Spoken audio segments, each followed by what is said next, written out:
Hello friends, how are you doing today. चलिए आज आपके साथ हम एक बहुत पुरानी कहानी जो महापुरुषों की संगत में सुनी थी, उनके पावन वचन में। एक नगर में एक राजा था। पुरातन समय की बात है। छोटे छोटे राज होते थे और वो बड़ा अपनी मसरूफ़ रहता था अपने राज कार्यों में। और शाम के समय वही गीत संगीत, नाच गाना, शराब आदि आदि। लेकिन वो अपनी पत्नी से, रानी से बहुत प्यार करता था। और रानी बड़ी विद्वान थी, सत्संगी थी। रोज़ाना उठकर पूजा पाठ करना, सत्संग में बैठना, साधु संतों की संगत करना, उनको भोजन कपड़ा इत्यादि देना, हर समय इसी रंग में रंगी रहती थी। राजे को भी बोलती थी कि अपने पति को भी, तू भी को भी टाइम निकाला कर, सत्संग में बैठा कर, संतों के वचन सुना कर, भजन कीर्तन सुना कर।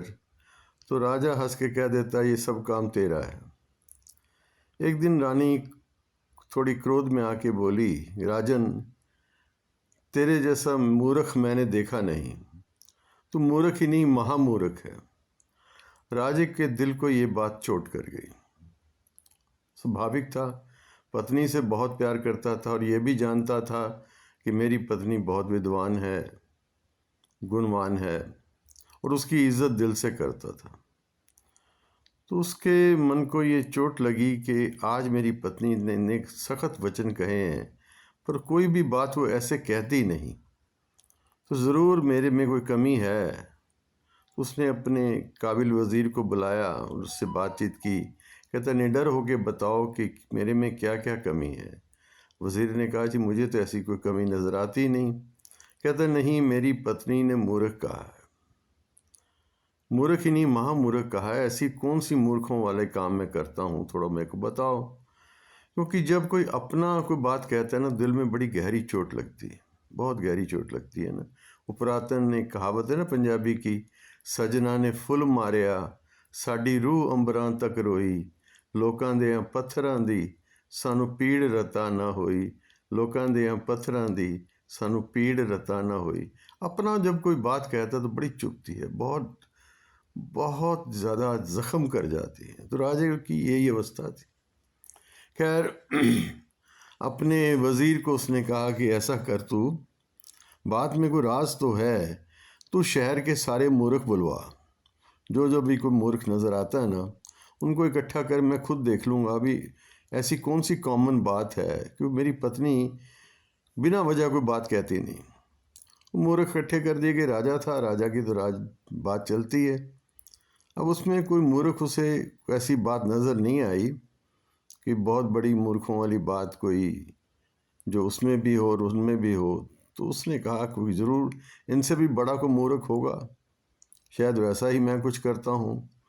तो उसने वो जो उसकी समझ में आया कि ये बड़ा मूर्ख है, राजे ने अपनी कीमती अंगूठी उस मूर्ख को दे दी और कहा कि जा भाई, ये अंगूठी तू ले जा, लेकिन अगर तेरे को तेरे से ज़्यादा बड़ा मूर्ख को मिल जाए ना, तो ज़रूर उसको मेरे पास ले आना, और मैं तेरे को ये अंगूठी तो उसको पहना देना, और मैं तेरे को माला माल कर दूंगा, जगीरों से, धन संपदा से माला माल कर दूंगा। मूर्ख चला गया, समय बीतता गया। आखिर राजे का अंत समय आया। उसने देखा कि अब मैं बिस्तर से नहीं उठ सकूंगा। तो पुरातन बात वो मन को कचोट रही थी कि पत्नी ने महामूर्ख कहा। तो उसने वो उस वजीर को बोला, भी ढूंढ के लाओ उस मूर्ख को जिसको अंगूठी पहनाई थी। ले आया गया, राजे के सामने पेश हुआ मूर्ख। तो राजे ने बोला कि इतने टाइम में तुझे अपने से बड़ा कोई मूर्ख नज़र नहीं आया। कहता है, महाराज सच्ची बात है, मैं ही बहुत बड़ा मूर्ख हूँ। मैं समझता हूँ मूर्ख नहीं, विद्वान था, नहीं तो आज तो हम यही समझते हैं कि मैं ही सियाना हूँ, बाकी दुनिया तो बेवकूफ़ है। खैर वो समझदार आदमी था, उसको लगा कि मैं ही बड़ा मूर्ख हूँ। तो राजे ने एक ठंडी सांस भरी, कहता, अच्छा भाई, अब तो मैं जा रहा हूँ। स्वाभाविक मूर्ख ने प्रश्न किया, कहाँ जा रहे हैं महाराज? कहते अब दूसरे देश।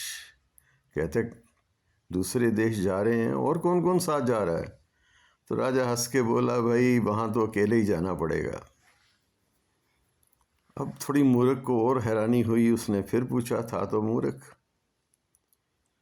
भाई साथ कोई नहीं जा रहा तो लौटोगे कब? लंबी, राजा बोला लंबी यात्रा है भाई, ये तो इसमें से लौट के नहीं आया जा सकता।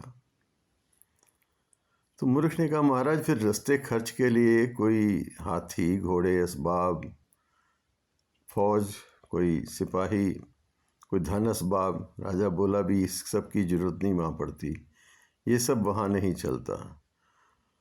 तो मूर्ख ने कहा, वहाँ क्या चलता है?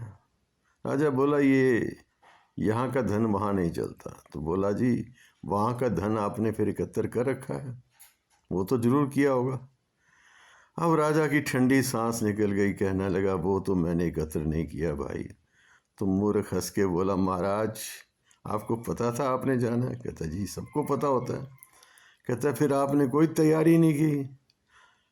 राजा बोला कि नहीं भाई, सच्ची बात है, मैंने कोई तैयारी नहीं की। तो मूर्ख ने अंगूठी निकाली और उसके राजा के हाथ में पकड़ाई दी। कहता, जी आज मुझे अपने से बड़ा मूर्ख मिल गया, जिसको पता यात्रा पे जाना है और उसके लिए कोई रास्ता खर्च और तैयारी कोई नहीं की। तो तुमसे बड़ा राजन कोई मूर्ख नहीं है, ये लो अंगूठी पकड़ लो। तो दोस्तों, ये कहानी क्या कह रही है? ये हमारी सबकी कहानी है। ज़रूर इस कहानी का उद्देश्य समझ गए होंगे आप। वो गुरबानी की पंक्तियाँ आती हैं ना, जेह मारक के गने जाए ना कोसा, हर का नाम उहाँ संग तोसा। जहाँ पंथ तेरा कोना संजानू, हर का नाम ते नाल पछानू। जय महापयान तपत बो काम, ते हर के नाम की तुम ऊपर छाम। जहाँ त्रिखा मन तुझ आकर खे, ते नानक हर हर अमृत वर्ख है। सुखमनी साहब की ये पावन पंक्तियाँ इसी तरफ इशारा कर रही हैं कि जहाँ पर कोई तेरे पहचान वाला नहीं, जहाँ तेरे पास कोई रास्ता खर्च नहीं, वहाँ प्रभु का नाम ही रास्ता खर्च है, वही तेरी पहचान होगा। जहाँ अत्यंत कष्ट होंगे, वहाँ प्रभु के नाम की छाया ही तेरे को सहारा देगी। तो क्या हमने अपने पासपोर्ट पर, जो जीवन रूपी पासपोर्ट है, जिसके बारे में गुरुदेव कह रहे हैं जहाँ पन तेरा को ना संजानू, तो उसकी कुछ तैयारी हमने की है? उस पासपोर्ट पे वीज़ा लगवाया शुभ कर्मों का? बस ये अपने अंदर में झांकती एक निगाह मार लेना अपने अंदर भीतर कि क्या हमारे जीवन रूपी पासपोर्ट पर शुभ कर्मों रूपी वीज़ा लगा है कि नहीं। ऐसा ना हो हम प्रदेश जाएं और बिना वीज़े के पासपोर्ट उठा के चल दें जीवन की यात्रा संपन्न करके, और आगे जिनके पास फिर वीज़ा नहीं होता ना, तो दूसरे देश जब जाते हैं तो फिर कहाँ, जेल ही उसका रास्ता होता है, ठिकाना होता है। तो ऐसा ना हो हम भी किसी आगे जाके भारी मुसीबत में पड़ जाएं। इसलिए जीवन रूपी पासपोर्ट पर आज ही शुभ कर्मों रूपी वीज़ा लगवा लो भाई। यही पल है, यही घड़ी है। पई परापत मानुख दे होरिया, गोविंद मिलन की एह तेरी परिया। अवर काज तेरे कितै न काम, मिल साध संगत पाज केवल नाम। सरंजाम लाग भवजल तरन के, जन्म बिरथा जात रंग माया के।